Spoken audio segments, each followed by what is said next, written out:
La UNESCO, en la Carta de ICOMOS que adoptó en Bruselas en 1976, se refiere al turismo cultural y lo define por primera vez. O sea, no es algo con larga tradición la idea del turismo cultural. Y dice lo siguiente: el turismo cultural es aquella forma de turismo que tiene por objeto, entre otros fines, el conocimiento de monumentos y sitios históricos artísticos. Ejerce un efecto realmente positivo sobre estos en tanto y en cuanto contribuye, para satisfacer sus propios fines, a su mantenimiento y protección. Esta forma de turismo justifica, de hecho, los esfuerzos de tal mantenimiento y protección que exigen de la comunidad humana debido a los beneficios socioeconómicos y culturales que comporta para toda la población implicada. Creo que el esfuerzo de redacción del grupo de ICOMOS en 76 fue bastante bajo, pero nos da una idea de lo que estamos hablando. Y esto me hace pensar en Thomas Cook, que en 1841, como debe saber la señora defensora en este juicio, porque ella es británica, Thomas Cook dijo que los viajes en tren podrían ser usados para el cambio social. Y en 1841 organizó el primero de esos viajes entre dos ciudades de Inglaterra. 178 años más tarde, y siendo la agencia de viajes más antigua del mundo, anunció su liquidación forzosa. 105 aviones en tierra, 600.000 clientes afectados en 17 países, se perdieron 22.000 empleos e hizo que la Autoridad de Aviación Civil del Reino Unido pusiera en marcha la mayor repatriación en tiempos de paz para hacer regresar a 150.000 británicos que disfrutaban sus vacaciones fuera del país. Realmente un fenómeno para tener en cuenta. La quiebra de Thomas Cook. La razón que adujo la agencia, que actualmente en realidad es mayoritariamente de intereses chinos, fue que la competencia de agencias que operan por Internet hizo que la enorme cantidad de sucursales, edificios, empleados de Thomas Cook no pudiera competir en el mundo del turismo. Desde luego también dijo que era porque el verano de Gran Bretaña había sido muy caluroso y que el Brexit se venía y demás, pero lo cierto es que quebró. Los museos tradicionales, estábamos hablando recién de los modelos exitosos, donde pareciera que si no hay una arquitectura espectacular, el público no va a venir, emula esos modelos y hace que en la atracción de ese público y la construcción de espacios que no son utilizados para exposiciones, pensemos en el gran carrusel del Louvre, por ejemplo, que es prácticamente un shopping, hace que haya menos plata para programación y que esa plata se gasta para mantenimiento. La pregunta sería, ¿no sucederá con los museos lo que sucedió con la agencia Thomas Cook, que el gasto en infraestructura física y en embellecer un espacio para ser atractivo y que sea monumental como requisito un museo, hace que finalmente desaparezcan y ganen los dispositivos de Internet frente al fenómeno museal que todos conocemos? No cabe duda que el turismo ayuda a la economía de los museos. Pero lo que hoy estamos juzgando no es al turismo, sino que, conforme al criterio de la Fiscalía, saber si se adaptan a la demanda simplista, si los museos se adaptan a la demanda simplista, reduccionista y distorsionadora de identidades y deben ser juzgados como culpables, o bien sí, siguiendo el criterio de la defensa. Este es un criterio alarmista y los museos hacen bien en promover la asistencia de público de todo tipo, cualquiera sea su expectativa, y acomodarse estratégicamente a los gustos de ese turista. La fiscal será la eminente doctora mexicana Ana Rosas Mantecón. y la defensora, la experimentada directora de la Asociación de Museos del Reino Unido, la señora Sharon Hill. Cada una de ellas presentará 3 testigos que expondrán sus casos y serán ustedes, señoras y señores miembros del jurado, quienes determinarán si los museos que se ajustan a esa demanda del turismo son culpables o inocentes. Para eso les ha sido dado un token. ¿Lo tienen ustedes consigo? Bien. Y habrá 2 cajas, una donde juzgarán luego de, no vengan con prejuicios, luego de escuchar a los testigos y a los distinguidos camaradas, habrán de depositar su token en la caja de culpable o en la caja de inocente. Esto será el fin del proceso. Ahora cedo la palabra a la señora fiscal. Buenos días. Respetable señor juez, honorable audiencia.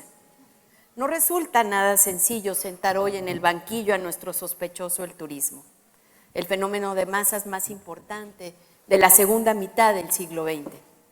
¿Cómo cuestionarlo si produce riqueza y empleos, atrae inversiones que permiten adquirir nuevas obras, restaurar y adaptar espacios de los museos, trae recursos que revitalizan economías decadentes e impulsan la producción artesanal e industrial? Tan solo en el 2018, los 670 millones de turistas que recorrieron el planeta generaron ingresos por miles de millones de dólares.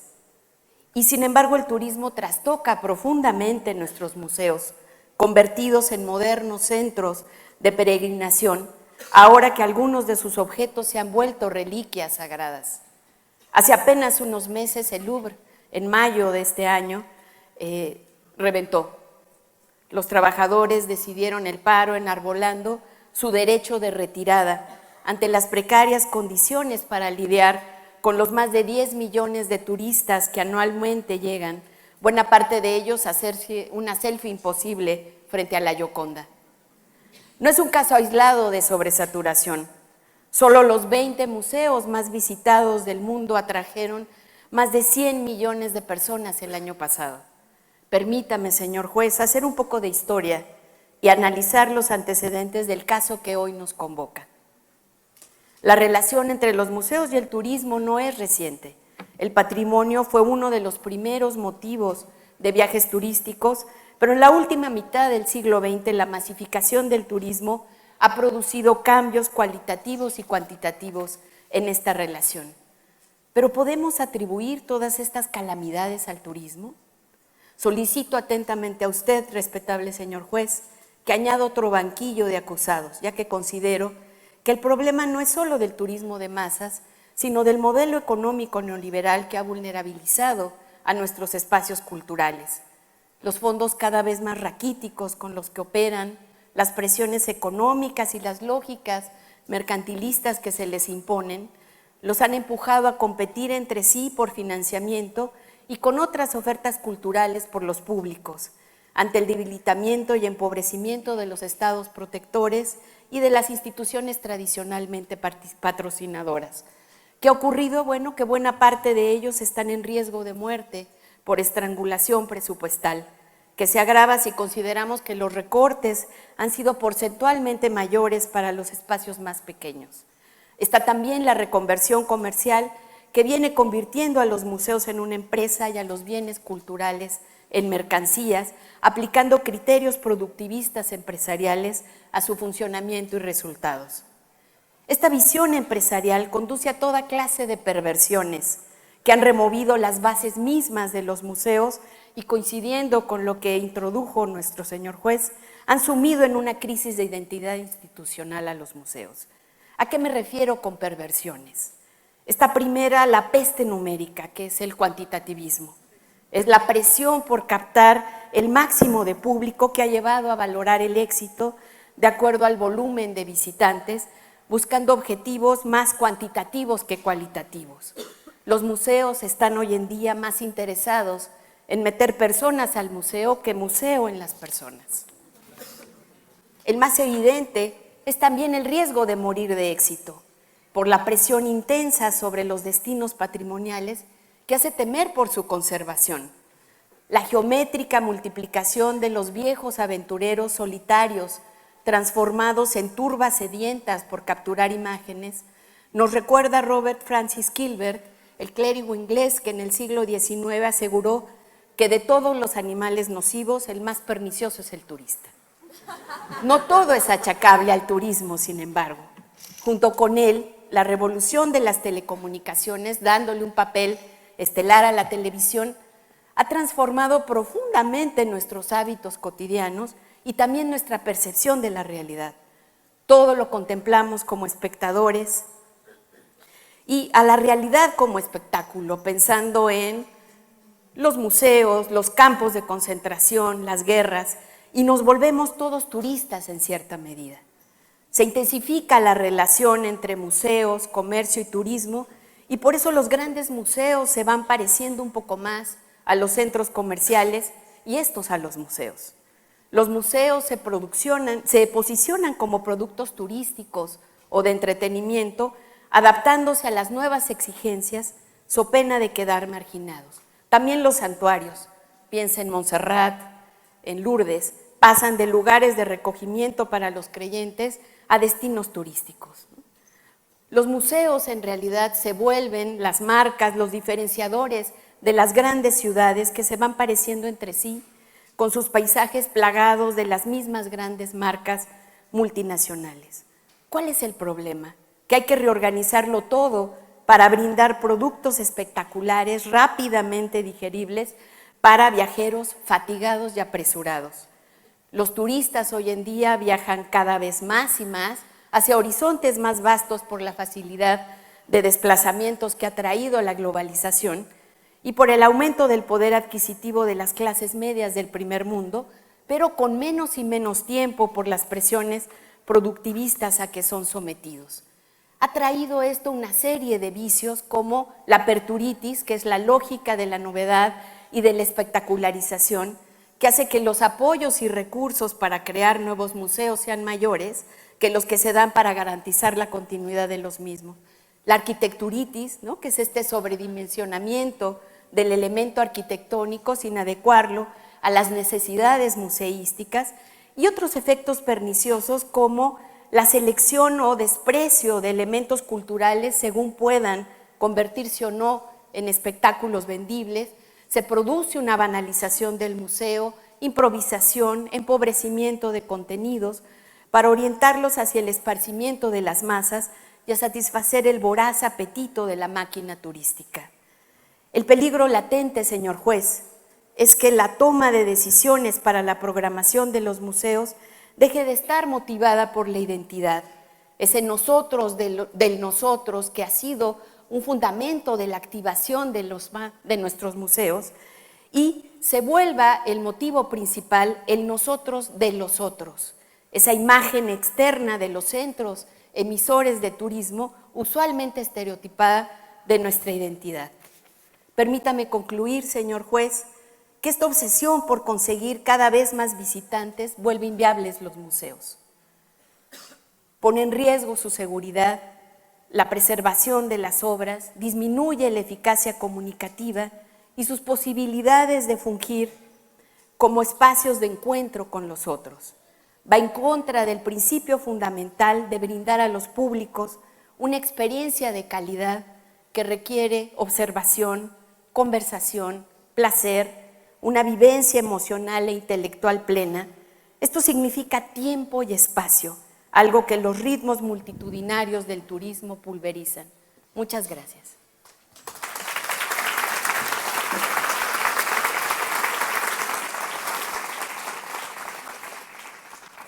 Agradezco al señor fiscal, la señora fiscal, que dice que hace falta tiempo y espacio, que haya aprovechado su tiempo y ha determinado en el momento adecuado para dar lugar a los testigos de la acusación.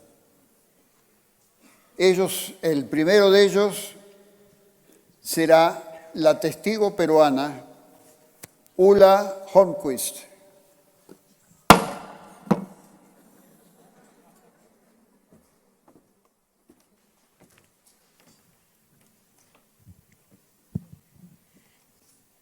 señor juez, señora fiscal, gracias por la invitación, jurado. Tengo que empezar diciendo que me negaba a ser testigo. Me negaba fuertemente, pero he tenido que subir acá para no ser cómplice. Y tengo que decir también que evitaré involucrar mis emociones y sentimientos a tal punto que me definan o que ustedes me puedan identificar más bien como una testigo de la defensa.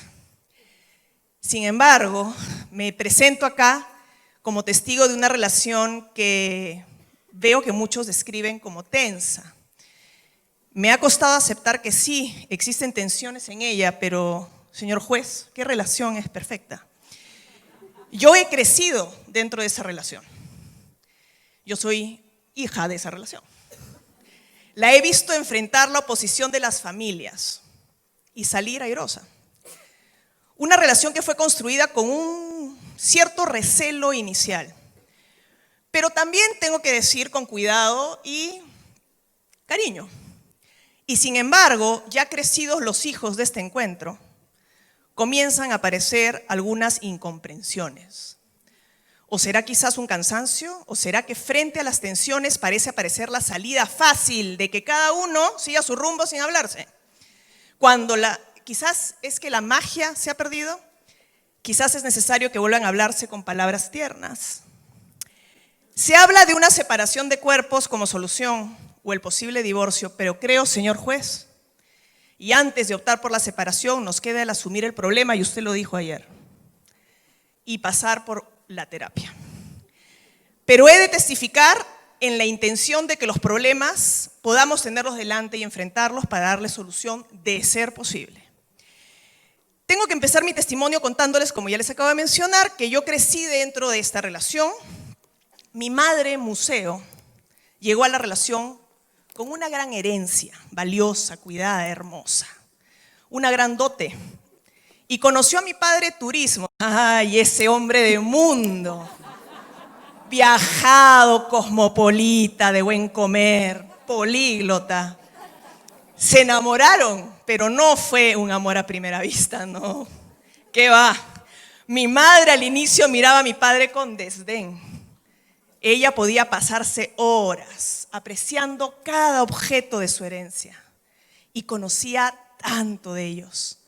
Él, curioso y prendado de la belleza de mi madre y de su dote, le preguntaba sobre ellos.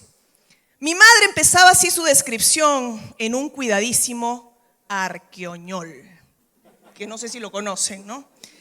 Y para su sorpresa y desilusión, él no hablaba arqueoñol. ¡Oh, qué desdicha, qué decepción! Pero mi padre, que hablaba los 6 idiomas más hablados en el mundo, logró convencerla de que ella, siendo tan inteligente, podía aprender otros idiomas y dejar de hablar una lengua que solo hablaba el 0.00000001 de la población. Él escuchaba sus historias interesado, sobre todo por conquistar su amor y por ser aceptado en la familia y gozar de la herencia. Poco a poco, ella, correspondiendo a ese amor, comenzó a contarle mejor las historias relativas a su herencia, ya no solo contando lo que había encontrado en los libros de la gran biblioteca, sino lo que había escuchado de niña, lo que se había imaginado de ellos, lo que creían que eran, en fin. Y a estas tertulias comenzaron a acercarse los amigos y amigas. Apareció la música para acompañar esas veladas, la comida. El saber y el placer convivían. Poco a poco yo vi cómo mi madre floreció y se convirtió en una verdadera contadora de historias, encantadora, seductora, y gozaba de la mirada robada de mi padre que no cabía en su orgullo por ella, porque desde lejos venían los amigos, parientes y gente que pagaba por escucharla a ella, por comer con ella, por cantar con ella. El encanto de mi madre había traspasado fronteras. La gente desde diversas partes del mundo quería conocerla y gozar de sus historias. La casa se llenaba de historias y era una economía boyante porque la gente venía y mi padre organizaba las visitas. El esfuerzo era grande para mantener esa acogedora hospitalidad. Todos estábamos involucrados en este hogar en donde la herencia materna ya no solo hablaba de la familia de mi madre, sino que dialogaba con historias de otras tierras y tiempos. Pero algo pasó. Y creo yo que esto pasó cuando crecimos nosotros y llegaron los nietos y comenzaron a poblar la casa de los abuelos, a correr en los pasillos, a disfrutar de las historias de la abuela, a reír, a mover las cosas del lugar, a hacerse preguntas nuevas y retadoras que tomaban el tiempo de la abuela, y los nietos traían a sus amigos y amigas a jugar en casa, a demandar la atención de la abuela. En fin, yo vi a mi padre cambiar. Oh, sí que lo vi. Dejó de disfrutar. Ya mi padre no podía ocupar los espacios solo con sus amigos, a su ritmo. Dejó de tener el control de espacios y tiempos, se puso ansioso. En fin, mi padre decidió él contar sus historias, porque él ya las conocía después de haberlas escuchado tantas veces, las podía repetir. Y además él tenía la voz más fuerte para callar a esos pequeños bulliciosos con mayor éxito que la consentidora abuela. Y seguir trayendo a casa a escuchar esas historias y seguir manteniendo la casa. En este hogar que creció construyendo experiencias acogedoras y novedosas, en el que mi madre aprendió los lenguajes de mi padre y mi padre motivó a mi madre a expresarse creativamente, hoy surge la amenaza de tensiones y silencios, la amenaza de que las experiencias de los invitados y los de la familia comiencen a disociarse, a no intersectarse, a no convivir. Sí, señor juez, no puedo negar que eso existe, pero existe también mi madre. Y mi madre, ella no va a claudicar a la convivencia y hará uso de toda su creatividad. Tengo como testigo la responsabilidad, señor juez, de indicarle que ella reconoce que hay un problema en casa y ese problema de convivencia lo va a enfrentar y lo debe enfrentar con la misma creatividad con que sabe contar sus historias. Estoy segura que mi madre sentará a mi padre, turismo, y a sus amigos y los acercará a sus nietos y nietas, a sus amigas y amigos, y con el lenguaje de los afectos y la emoción los hará contar sus propias historias. Mi madre, como usted dijo el día de ayer, señor juez, se hará del problema, porque los que se llaman museo o musea como ella, se hacen del problema. ¿Hay tensiones, señor juez, señoras y señores del jurado? Por supuesto que las hay, pero no puedo decir que sea una relación tóxica. Es una relación que genera las tensiones propias del gran fenómeno humano de la convivencia. Testigo. En la convivencia vamos a poder solucionar este problema y hacernos de un nuevo patrimonio sin deshacer, espero, el matrimonio.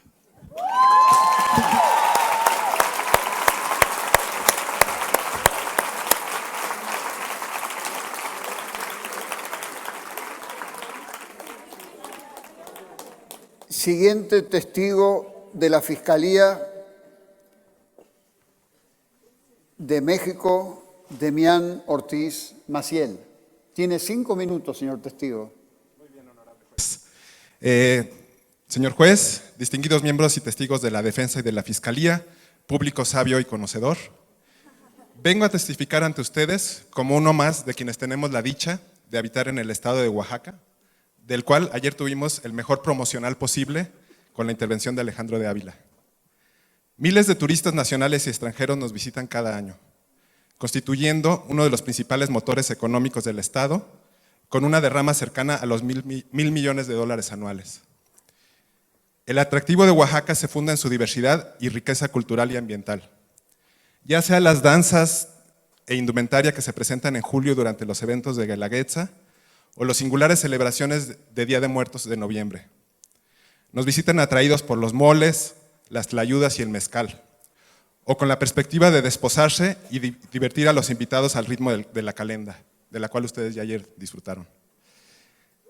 Las montañas de la Sierra Norte y las cálidas playas de la costa son parte del imán oaxaqueño, lo mismo que la arquitectura colonial y los monumentos de Monte Albán, que justificaron su inscripción como Patrimonio Mundial. Les voy a contar una pequeña anécdota local. Unos cuantos días antes de la Guelaguetza, los habitantes de Oaxaca observamos con azoro a decenas de burócratas con brochas y pintura en mano. ¿Qué es lo que hacen? Pues ellos remozan frenéticamente las fachadas y banquetas del centro de la ciudad. Pero solo en esa época, solo en el centro y solo las fachadas. Y no se trata de una acción espontánea. Los envían para que los turistas no vean el descuido que puede llegar a tener el centro de la ciudad el resto del año. Y mejor no hablemos del resto de la ciudad. ¿Qué mejor analogía para la actividad turística en Oaxaca? Muy probablemente los amantes de la Guelaguetza no saben que en Oaxaca persiste la pobreza extrema y el racismo. Muy probablemente ni los ecoturistas ni los participantes en congresos de museos se enterarán durante su visita del grave problema de escasez de agua que padece la ciudad o de la contaminación del río Atoyac por el que pasarán en su camino a Monte Albán.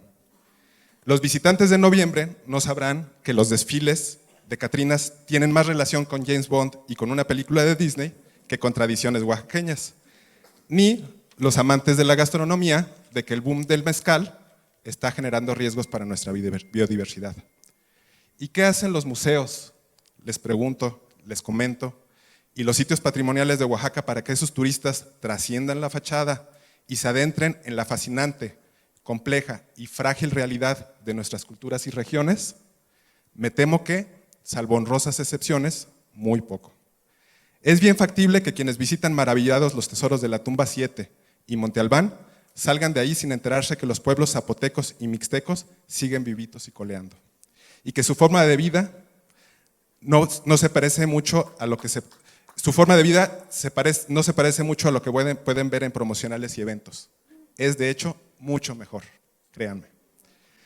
Las políticas culturales y turísticas y sus actores también se han encargado de construir fachadas de presupuesto, hashtags, folletos y estrellitas de TripAdvisor en torno a ciertos museos y sitios, ignorando por completo otros, aquellos que no forman parte del top 10. Por ejemplo, los importantes asentamientos prehispánicos de San José Mogote, Cerro de las Minas y Guiengola se encuentran cubiertos de grafiti o en el olvido. Y decenas de museos comunitarios de sumo interés son ignorados por la señalética, los folletos y las redes sociales oficiales. Si no me creen, revisen estos folletos porque traje evidencia.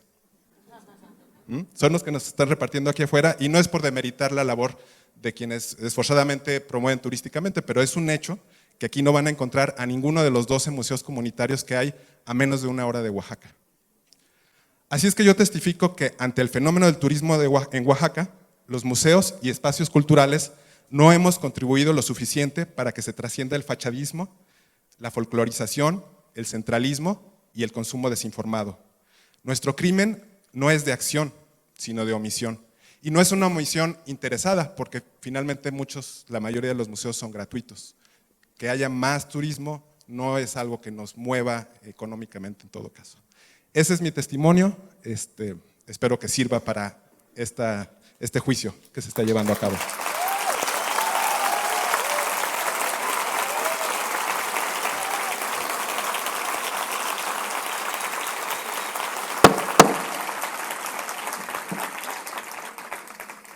La tercera y última testigo de la acusación, la señora Jimena Escalera Zamudio. Tiene 5 minutos.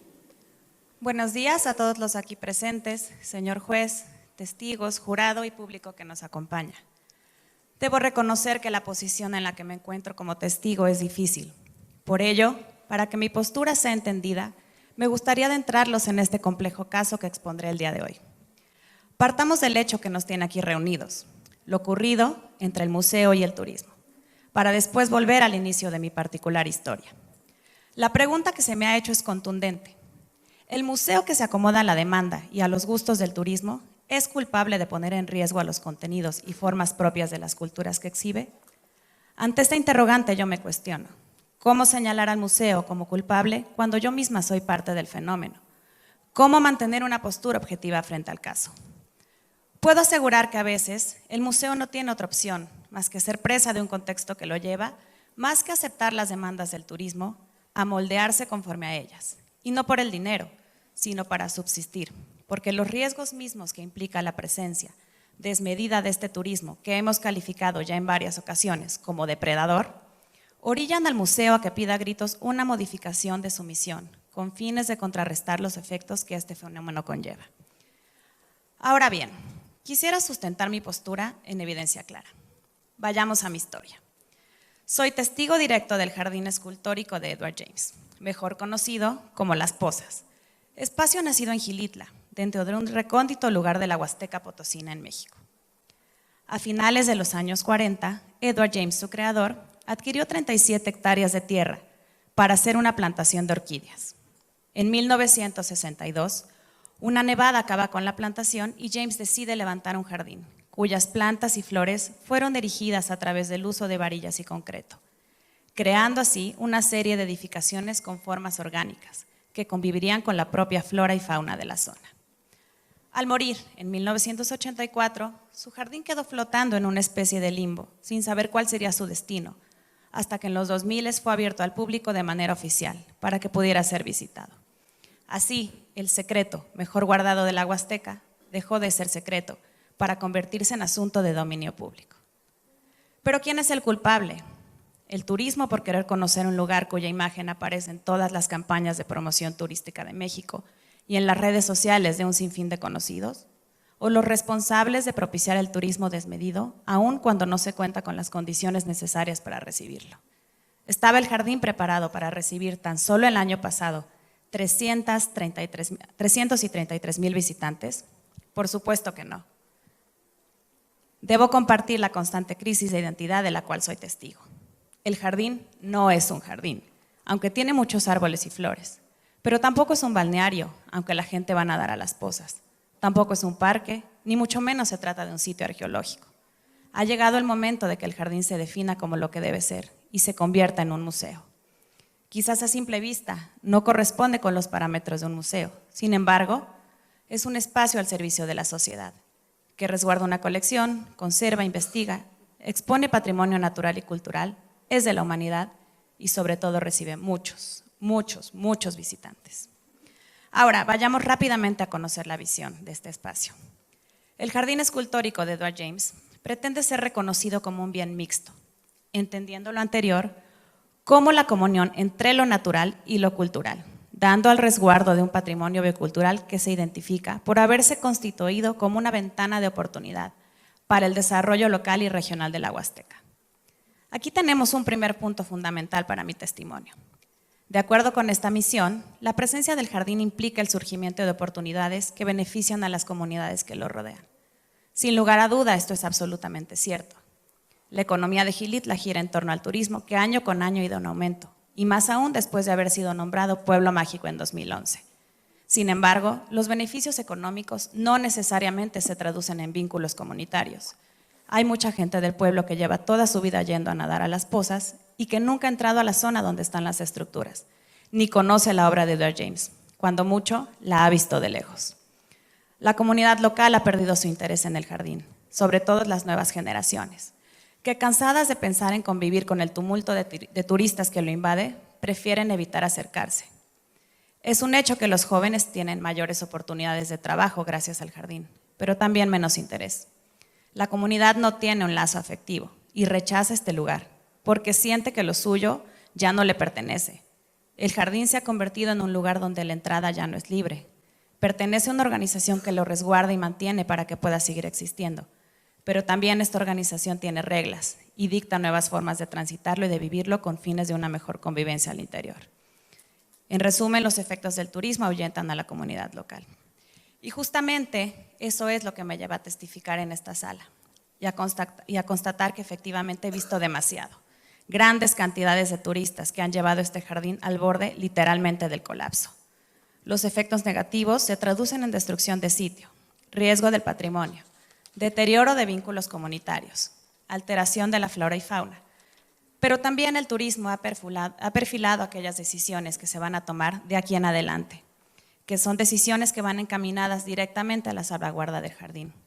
Estos efectos son los causantes de que este espacio tenga la urgencia de reformularse y de reconcebirse en términos conceptuales y espaciales a partir de la demanda del público. Terminando, por favor, señor testigo. Termino. No es precisamente que el museo se acomode a los gustos del turismo, al contrario, las nuevas políticas harán que el visitante tenga más restricciones en el sitio y que probablemente se enoje, pues sus deseos se verán limitados. En este caso entiendo la culpabilidad del museo, en donde definitivamente el peso que tiene el turismo en las tomas de decisiones es grande y la misión original del lugar termina viéndose comprometido. Es por eso que, como confesé ante ustedes al inicio de mi testimonio, mi posición es difícil. El turismo es el culpable que nos llevó a modificar todo lo que éramos. Nuestra misión, nuestra forma de pensar, nuestra manera de relacionarnos con otros. Sin embargo, no somos los villanos. Somos más bien un ente maleable al cual solo le resta adaptarse o morir. Muchas gracias, su señoría, y al público.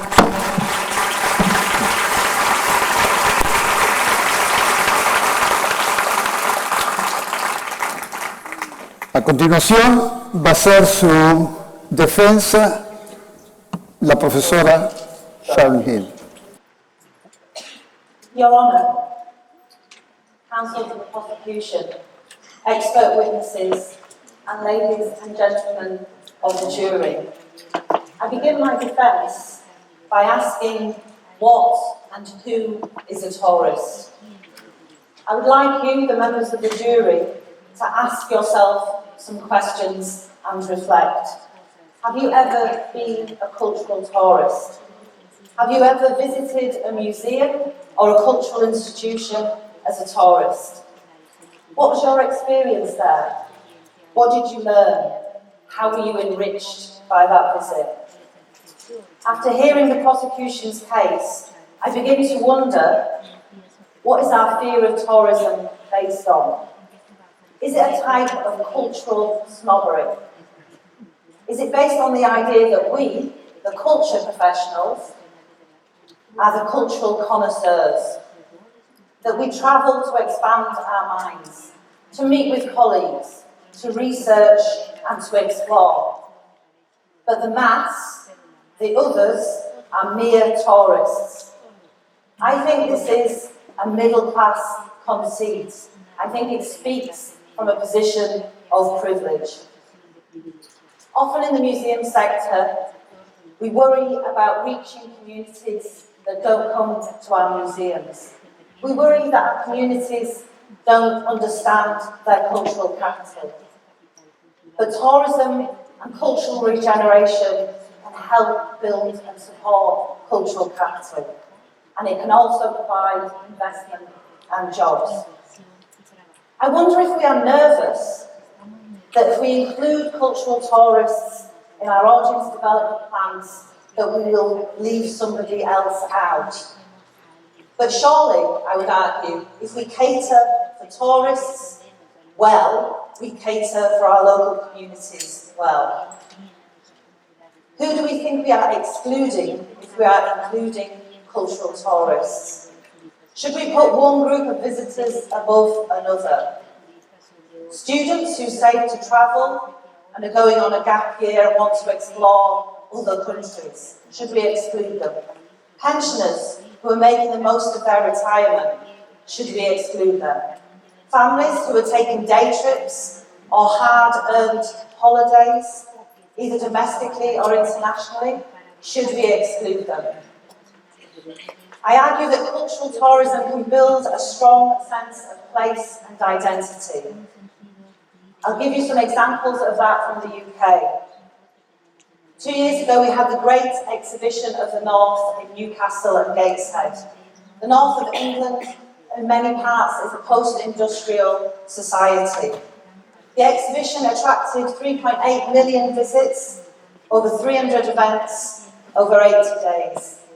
What's important, though, is 85% of local residents said they felt proud to have that exhibition in the region, and 84% of visitors said they would recommend it to family and friends.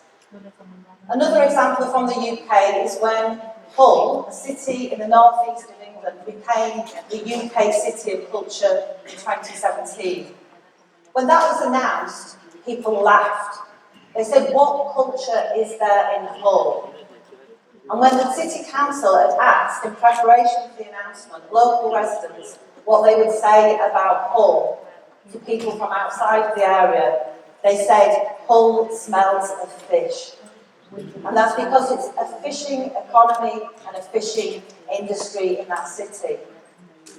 The UK City of Culture attracted a total audience of 5.3 million, attending 2,800 events. Over half of the audiences were from Hull, and 95% of the residents of that city attended at least one cultural activity. The value of that tourism was in excess of £300 million, and it created 800 new jobs. But the real legacy is that now 3 out of 4 residents of that city say they are proud to live in Hull. The last example is Derry, a city in Northern Ireland. Derry, as many of you will know, is better known as the birthplace of the Troubles. It was the City of Culture in 2013, and it's now a key tourist attraction in Northern Ireland.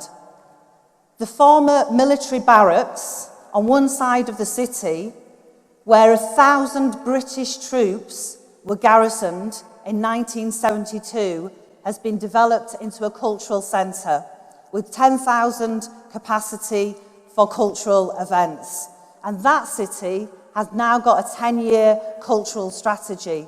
And my point is that when you create a tourist showcase, local people benefit.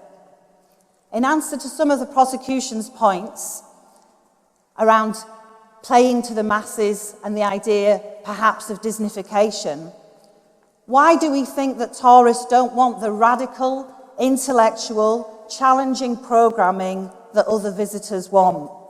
Do not underestimate the tourist audience. On sustainability, yes, there is a climate crisis and we have to tackle that. But there are ways for museums to encourage and incentivise sustainable actions, using public transport, for example, as the National Trust does in the UK. Last year, in 2017 rather, it was the United Nations International Year for Sustainable Tourism. The 3 pillars of sustainable tourism are employing environmentally friendly practices, reduce, reuse, recycle, protecting cultural and natural heritage and restoring historic buildings, and providing tangible social and economic benefits for local communities. These are the things that we can and should do, but we should also have that conversation about climate crisis in every single one of our museums and galleries. We should weigh up and balance the cost of one tourist coming to our museum and the benefit to the planet of them being exposed and engaged with our collections, with our programming, and going home and living and behaving and thinking in a different way. Your Honour, ladies and gentlemen of the jury, I finish on this point. Decolonisation has been a topic of conversation in this conference, and that will continue tomorrow. 2 weeks ago in Paris, there was a seminar of African cultural leaders, and at that seminar, they made the case for the return of their cultural heritage. And they said, we need our cultural heritage back because we need to use it to teach the new generations about our rich and diverse cultural heritage. And we need it back because we want to create a tourist economy. Tourism matters to museums. We live in challenging times of intolerance and fear of the other. If we expand our horizons, if we see beyond narrow, petty boundaries, we see new cultures. We see different peoples, different ways of living and being. And that is what cultural tourism can bring. Thank you.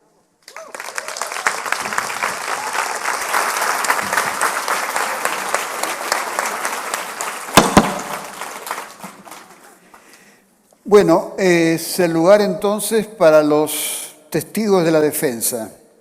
En primer lugar, el señor Joel Aguilar de México, que creo que viene acompañado de un turista.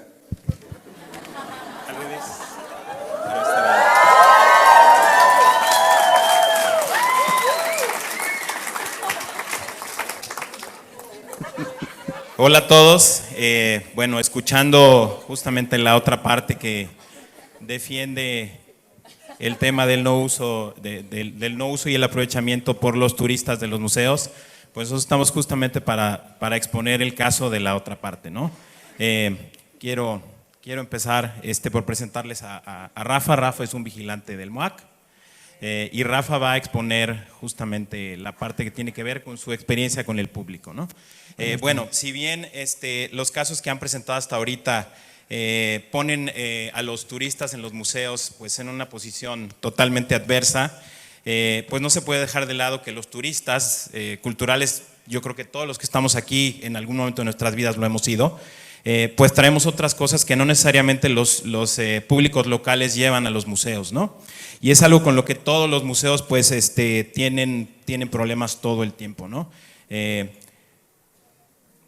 Lo que hacemos los turistas culturales normalmente es que llevamos ingresos. Prácticamente todos los estudios de público que hay sobre museos dicen que el público que mayoritariamente consume en la tienda, consume en el restaurante, consume en el café, es el turista cultural y no necesariamente el público local. El público local tiene otros intereses que tienen que ver más con cursos, talleres y otras cosas que no son realmente el ingreso más fuerte para el museo. En este caso, pues simplemente todos estos ingresos lo que permiten al museo es subsistir simplemente en cuestiones de mantenimiento, en tener sus instalaciones al día, en que el público tenga unos baños dignos, que las luces funcionen. También apoyan justamente un montón de programas públicos que hacen que los talleres sean mucho más económicos para la gente en general y sobre todo para los públicos locales, y sobre todo en algunos casos, por ejemplo en el MOAC apoyan inclusive hasta la compra de obra para enriquecer las colecciones de los museos, ¿no? Rafa les va a platicar un poco desde su experiencia como… Hola, yo soy Rafa y soy vigilante del MOAC, y desde mi experiencia… Gracias.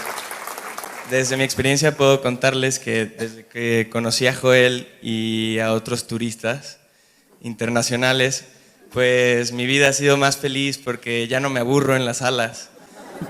Antes solo tenía mucho tiempo libre y me ponía a ver videos de YouTube y se me iba el día en eso, pero ahora puedo intercambiar experiencia, puedo compartir cultura con estas personas e incluso a veces paseo también con ellos. Entonces, para mí es muy importante el turismo porque también incentiva y beneficia al museo, y no solo al museo, sino también al entorno, al contexto del museo y al país. Y bueno, mis amigos de vigilantes del Louvre se quejan mucho porque dicen que hay mucha afluencia, pero yo sería feliz allá. La verdad es que pues se ve que se la pasan bien y bueno, yo siento que más bien estoy a favor de eso. Está bien que haya mucho turismo. Si no, ¿qué sería de estos museos con el público local? Quizá no se darían abasto. Y bueno, esa es mi experiencia. Bueno, ya nada más para cerrar, yo creo que algo muy importante que había dicho la fiscal, ¿qué preferimos, que el museo muera de fama o muera de abandono, ¿no? Creo que ese es un punto importante. Yo creo firmemente que en este caso, con un buen programa de manejo de visitantes, pues los dos podemos coexistir y las dos cosas pueden funcionar perfectamente bien.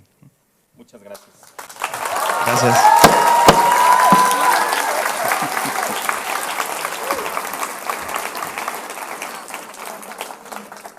El siguiente testigo de la defensa, el señor directamente desde el Paraguay, Damián Cabrera.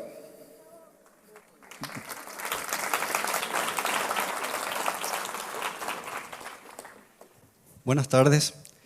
Mi testimonio va a ser breve y un poco dubitativo. Creo que el Paraguay no es necesariamente un importante destino turístico. Es un espacio insular acotado, rodeado de tierra y refugio ocasional o accidental de algún viajero. Es quizás no un destino turístico, pero ha sido sí un destino colonial.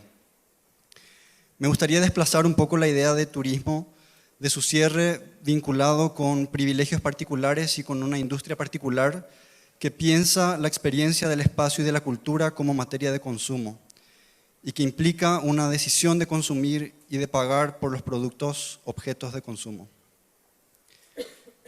Los sujetos migrantes, sujetos de paso, errantes o que buscan un nuevo espacio donde construir horizonte de futuro, los sujetos obligados a movimientos forzados por razones políticas o económicas, implican además o participan de una forma de experiencia del espacio que quizás de forma crítica podamos llamar también turismo.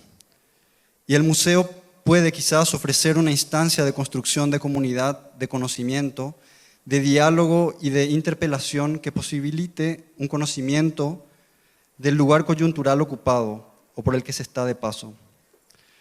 No solo los viajeros que están de viaje a Buenos Aires o San Paulo y lamentablemente tienen que hacer una escala en Asunción y aprovechan para visitar el museo que está a pocos minutos del aeropuerto, son turistas. También son turistas los indígenas que se toman una selfie frente a un lienzo de Luis Felipe Noé, por ejemplo.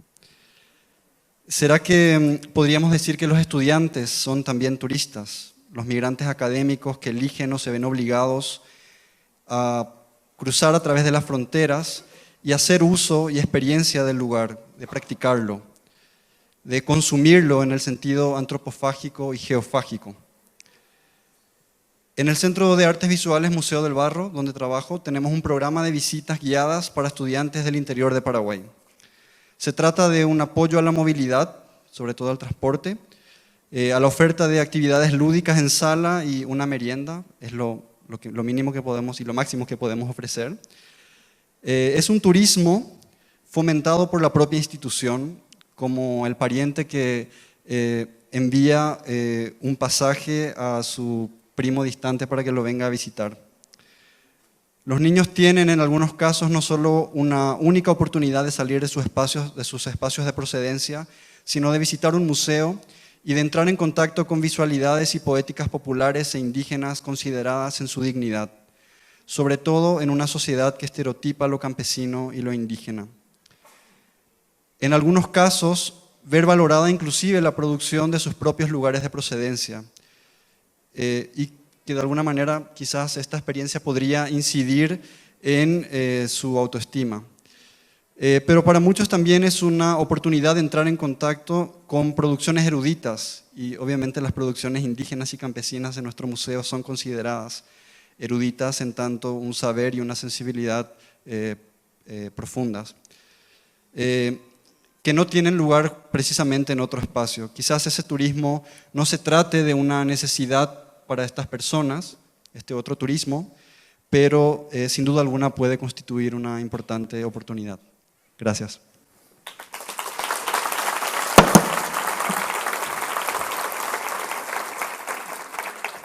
En un esfuerzo de producción de la defensa, ha invitado a la última testigo desde el país de Gales, la señora Helene Fisher. Tiene 5 minutos.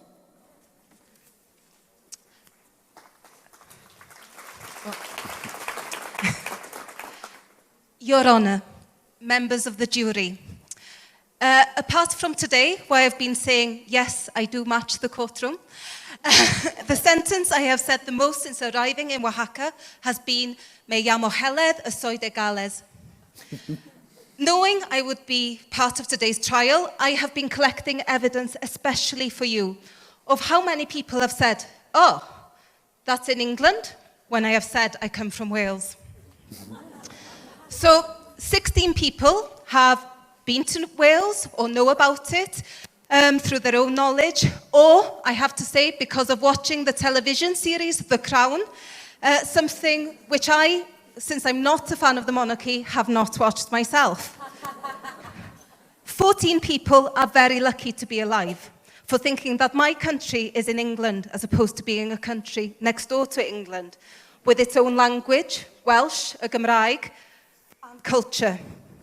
And Your Honour, I have kept their names for you, and some of them are here if you want to put them on trial for crimes against Wales later today. Why is this relevant? Well, I tell you this as someone who is protective of my language and culture, but also as someone who's proud of it and wants to share it with the world. And I believe that the best way for this to happen is if more people come to Wales and experience it for themselves. Which brings me to my own institution, National Museum Wales, or Amgueddfa Cymru. We are a family of 7 museums which are across Wales and are home to the national collections of art, social history, natural sciences, and the industrial history of Wales. Our vision is inspiring people, changing lives. And central to our thinking is Article 27 of the UN Declaration of Human Rights, which states that everybody has the right to freely participate in the cultural life of the community. This really came to life in the recent redevelopment of St Fagan's National Museum of History, where we applied a new way of working with cultural democracy at its heart. Over 120 organisations worked with us on this project, leading to thousands of people participating in the transformation of the museum and remaining a part of its work now. It also led to the museum being awarded Art Fund Museum of the Year 2019 earlier this year, with the judges stating, "This magical place was made by the people of Wales for people everywhere and stands as one of the most welcoming and engaging museums anywhere in the UK." And it's certainly proving popular with visitors because there are better facilities for them, but also because they are attracted by this new way of working. And though entry to the museum is free, they are increasing spend in the shop and cafe and parking, and its social mission has not been compromised. I would also like to put forward as evidence one of our museums that reflects the industrial history of Wales, specifically Big Pit in Blaenavon in South Wales, a museum that is based around the former Big Pit colliery, where visitors can descend into the old colliery and experience it for themselves. It plays a key role in the regeneration of its locality, both as an employer and also through the programs it runs, helping to tackle social isolation, and also crucially with the programs it runs with former miners suffering from dementia, where the experience of going underground has helped unlock memories and enable some to communicate once more with their families. But it is also a place that supports cultural tourism and benefits local businesses, whilst also being a place of cultural exchange where visitors can share their own experiences. This creates dialogue between cultures and increases awareness of the things that connects rather than divides us. We shouldn't just seek to inspire our visitors, but we must be open to learn and to be inspired by them. A museum cannot properly fulfill its social mission if it denies the rights of its community to directly tell its story to the world and for visitors to share their stories with them. Thank you.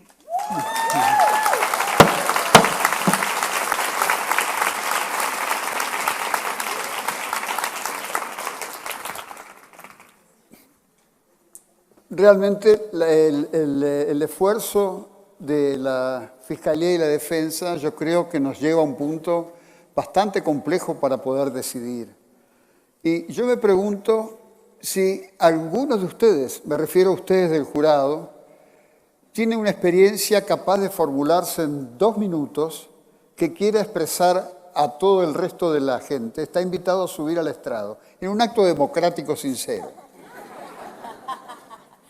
¿Alguno levante la mano que quiera contar en 2 minutos, solo 2 minutos, su experiencia con relación al turismo, ya sea a favor o en contra?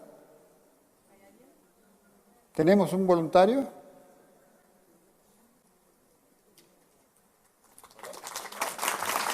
Bueno. Me llamo Marcos y voy a hablar en nombre del Jardín Botánico de Vallarta. Es un jardín que básicamente la mayoría de sus visitantes son turistas americanos.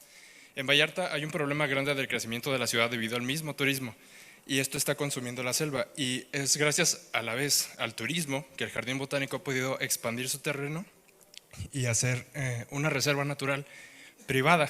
Entonces, yo creo que ha crecido 400% el tamaño original del jardín gracias solamente a las donaciones que el turista extranjero ha aportado.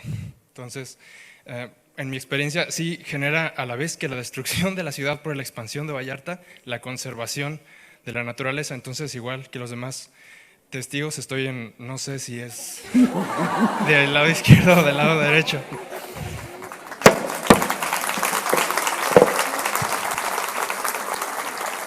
Muchas gracias por su indecisión. ¿Algún otro voluntario? Aquí tenemos una voluntaria. 2 minutitos, por favor.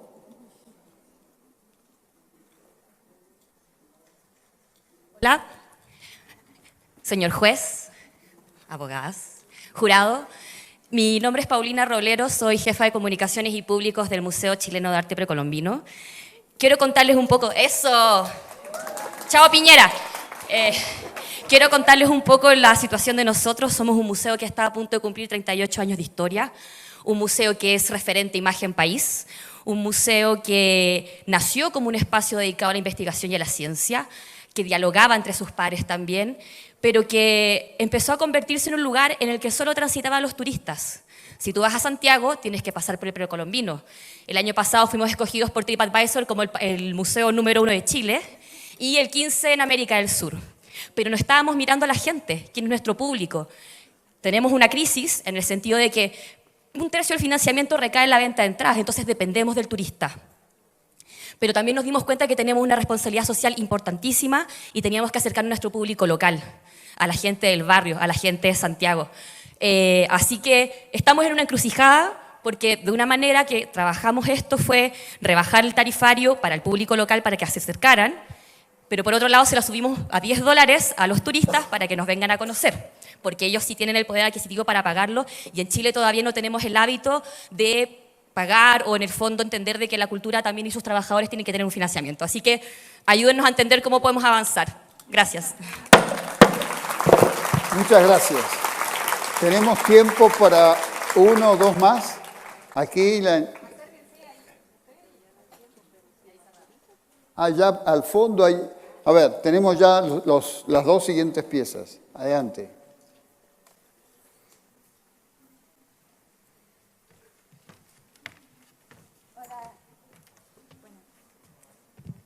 Bueno, sí.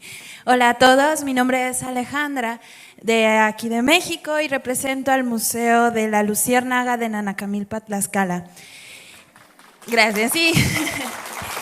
Pues este museo es relativamente nuevo y nació como una urgencia, una respuesta a la extinción de la luciérnaga, ya que cuando se abre al turismo, en 3 años se ha visto el 50% de disminución de la población de luciérnaga. El museo es una respuesta, un intento desesperado de investigación para saber cómo recuperar esta especie, cómo saber cuidarla y compartir a los turistas igual esta necesidad de conservar la biodiversidad y cómo hacerlo desde su casa. Entonces, consideramos que el turismo puede ser una fuente incluso de difusión para conservar, para que nazca este sentimiento de conservar el patrimonio natural y cultural, pero también es un riesgo permanente para destrucción del mismo. Gracias. Allá al fondo... Ah, ya está acá. Bueno.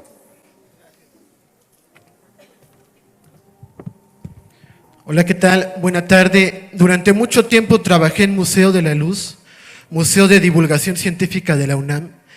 Este museo estuvo situado en el extemplo de San Pedro y San Pablo, donde actualmente está el Museo de las Constituciones. Y llegaba mucho turista pensando que era el templo de la luz. Cuando les hablábamos del espectro electromagnético, no sabían dónde dejar su veladora. El día que por primera vez iba a cerrar Museo de la Luz, porque hubo un periodicazo que era, se apaga la luz del Museo de la Luz.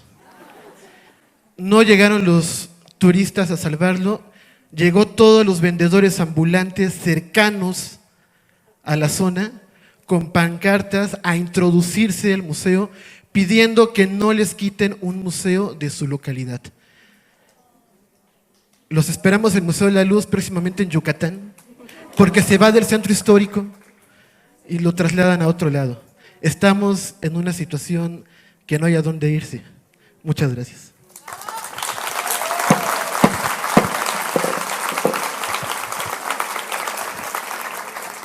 Bueno, hemos tenido, no tenemos tiempo para más testimonios, hemos tenido, creo que, argumentos muy fuertes desde ambos lados del sector. Así que ahora lo que yo les voy a pedir a ustedes es que con la ficha que tienen en sus manos, sean ustedes el jurado los que depositen esa ficha en una u otra caja. Las cajas están aquí. Ahí dice a favor y aquí hay otra que dice en contra, y acá la escribana es la que va a determinar la cantidad de fichas. O sea que de una manera ordenada, si pueden depositar las fichas y luego haremos el resumen con el resultado final. Señores del jurado,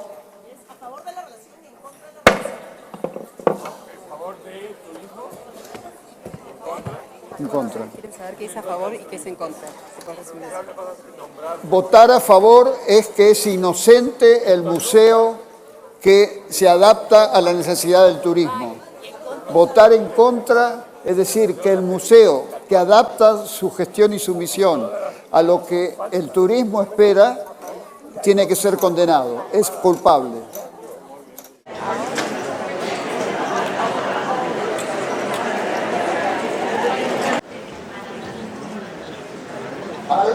¿Adaptarse o no adaptarse? Exacto.